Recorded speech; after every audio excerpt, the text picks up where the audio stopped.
దేవునికి వందనాలు. ఈరోజు ఉదయకాలమున దేవుని వాక్యాన్ని ధ్యానం చేసుకుందాం. మీరందరూ బాగున్నారని నేను అనుకుంటున్నాను. మీ నిమిత్తము ఎప్పుడు ప్రార్థిస్తూ ఉన్నాము.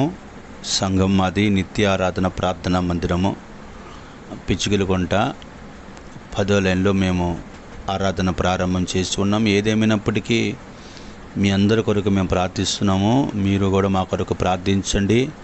ఈ వాక్యాన్ని వినేవాళ్ళు ఖచ్చితంగా లైక్ చేయండి, షేర్ చేయండి, ఇతరులకి తెలియచేయమని నేను కోరుతూ ఉన్నాను. ఈ వాక్య భాగాన్ని ఒకసారి చూద్దాం. 1వ సమూయేలు రాసిన గ్రంథంలో 28వ అధ్యాయంలో ఒక మాట రాయబడి ఉంది. 25వ వచనంలో 24వ వచనంలో ఉండిద్ది. త్వరగా వడ్డించి పిండి తెచ్చి వారికి పెట్టెను అని రాయబడి ఉంది. నా ప్రియమైన దేవుని బిడ్డలారా, కొన్నిసార్లు కొన్ని ఆశీర్వాదాలు మన మధ్యలోకి వస్తాయి.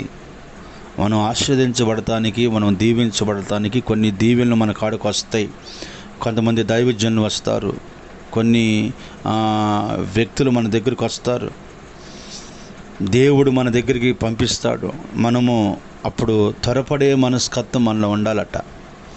ఆ స్త్రీ సౌలుకి తన పనివారికంట ఆహారం వడ్డించుటకు త్వరపడింది.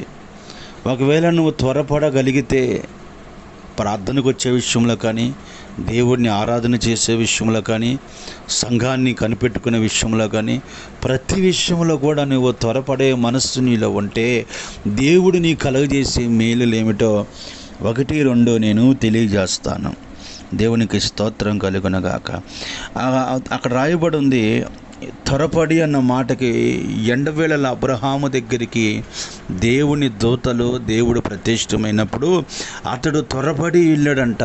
త్వరపడి వెళ్ళి ఒక దూడను తీసుకొని వధించి ఆ రోజు, ఆ రాత్రి, ఆ మధ్యాహ్నకాల సమయంలో దేవుడికి వాళ్ళు ఆహారాన్ని పెట్టాడంట.